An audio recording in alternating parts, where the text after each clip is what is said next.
Alejandro Sanz ha roto su silencio más profundo y doloroso. Por primera vez habla sin filtros sobre la depresión que lo consumió hace 2 años. Era una sensación de vacío total, confiesa con la voz entrecortada y los ojos húmedos. La entrevista, concedida en exclusiva a un medio español de gran prestigio, se ha convertido en uno de los testimonios más crudos y conmovedores del año. El cantante madrileño, de 58 años, se desnuda emocionalmente como nunca antes. Todo comenzó a finales de 2023, tras el lanzamiento de su disco, Corazón y Flecha. Un álbum que muchos consideraron su obra más íntima y personal hasta la fecha. Sin embargo, detrás del éxito comercial se escondía un abismo silencioso. De repente me levantaba y no sentía nada, recuerda con precisión dolorosa. No era tristeza, no era enfado. Era simplemente nada, un vacío absoluto. Como si alguien hubiera apagado la luz dentro de mí y se hubiera ido. Alejandro describe los primeros síntomas como algo sutil pero implacable. Dejó de disfrutar la música, los ensayos, los conciertos, incluso la comida. Todo lo que antes me llenaba ahora me parecía gris, inútil, lejano. Las noches se volvieron eternas. Dormía poco y mal. Se despertaba a las 3 o 4 de la madrugada con el pecho apretado. Era como si un elefante se sentara sobre mi corazón y no se moviera. Nunca pensó en pedir ayuda profesional al principio. Me decía a mí mismo, esto es cansancio, es la edad, es el estrés de la gira. Pero no era cansancio, era depresión, y yo no quería nombrarla. El punto de inflexión llegó en una gira por Latinoamérica en marzo de 2024. Durante un concierto en Buenos Aires sintió que no podía respirar en el escenario. Cantaba y mi voz salía, pero yo no estaba ahí. Estaba vacío. Tras el show se encerró en el camerino y lloró durante más de 1 hora. Nunca había llorado así en toda mi vida, ni siquiera en los peores momentos. Ese día entendí que algo muy grave estaba pasando dentro de mí. Regresó a Madrid y buscó ayuda psiquiátrica sin que casi nadie lo supiera. Inició un tratamiento con medicación y terapia semanal intensiva. Tomar la pastilla la primera vez fue durísimo. Me sentía débil, fracasado. Pero poco a poco la niebla empezó a disiparse. Fue como si alguien hubiera abierto una ventana en una habitación cerrada durante años. Volví a sentir hambre, sueño, ganas de reír, cosas que había olvidado. Alejandro reconoce que la música fue su salvavidas durante los meses más oscuros. Escribí canciones que nunca publiqué porque eran demasiado crudas.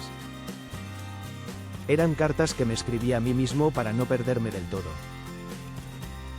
También agradece el apoyo incondicional de su pareja, Rachel Valdés. Ella fue la primera persona que me vio realmente mal y no me juzgó. Me acompañó a las citas, me abrazó cuando no podía hablar. Sus hijos también jugaron un papel fundamental en la recuperación. Cuando veía a mis hijos sonreír sentía que valía la pena seguir luchando. Por ellos no podía permitirme rendirme. El cantante confiesa que aún hoy toma medicación y sigue en terapia. No hay que avergonzarse de necesitar ayuda para estar bien. Es como tener diabetes o hipertensión. Se trata, se controla y se vive. Su testimonio llega en un momento en que la salud mental es tema candente. Cada vez más artistas, deportistas y figuras públicas hablan sin tapujos. Alejandro se suma a esa corriente con una honestidad brutal y conmovedora. Si alguien que ha vendido millones de discos y llenado estadios puede caer en un pozo tan profundo, cualquiera puede caer. Por eso lo cuento, para que nadie se sienta solo ni avergonzado. El artista también reflexiona sobre el estigma que aún rodea la depresión. En mi generación hablar de salud mental era tabú. Parecía debilidad. Pero la verdadera debilidad es no pedir ayuda cuando la necesitas. Durante la entrevista se le quebró la voz en varios momentos. Al hablar de las noches en las que pensó que no volvería a sentir alegría. Al recordar el día en que decidió que quería vivir de verdad otra vez. Salí del otro lado cambiado, más humilde, más humano. Aprendí que la felicidad no es un estado permanente, es un trabajo diario. Y que pedir ayuda no te hace menos hombre, te hace más valiente. El cantante prepara un nuevo disco que verá la luz en 2026. Asegura que las canciones que está escribiendo ahora son las más sanas de su carrera. Ya no escribo desde el dolor, escribo desde la paz que recuperé. Su testimonio ha generado miles de mensajes de apoyo en redes sociales. Miles de personas le agradecen haber puesto palabras a su propio sufrimiento. Gracias por hablar, Alejandro. Me has salvado hoy, es uno de los comentarios más repetidos. La entrevista completa se publicará íntegra en los próximos días. Se espera que genere un impacto similar al que tuvieron otras confesiones célebres, como las de Lady Gaga, Bruce Springsteen o Ricky Martin sobre su salud mental. Alejandro Sanz cierra la conversación con una reflexión serena y esperanzadora.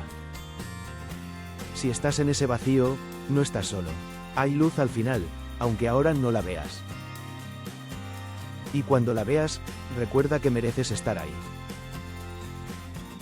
Sus palabras resuenan como un abrazo en medio de la tormenta.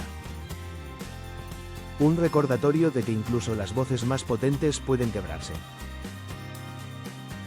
Y que, cuando lo hacen, pueden ayudar a sanar a muchos otros. La depresión no entiende de fama, dinero ni aplausos. Alejandro Sanz lo sabe mejor que nadie después de haberla vivido en carne propia. Y ahora, desde el otro lado, tiende la mano con la misma sinceridad de siempre. Era una sensación de vacío total, repite con la mirada perdida. Pero esa frase ya no suena a derrota, sino a victoria silenciosa. La victoria de quien ha atravesado el abismo y ha regresado para contarlo. España y Latinoamérica entera escuchan su voz una vez más. Esta vez no para cantar, sino para sanar. Y esa voz, rota pero firme, está salvando vidas en silencio. El camino de Alejandro Sanz continúa. Más maduro, más consciente, más humano que nunca. Y con una certeza absoluta, ya no está solo en la oscuridad. Porque cuando una estrella decide hablar desde el dolor, el mundo entero se ilumina un poco más. Y la esperanza, esa luz tenue, vuelve a encenderse para muchos. Gracias, Alejandro. Por tu valentía. Por tu verdad. Y por recordarnos que pedir ayuda es el primer paso hacia la luz.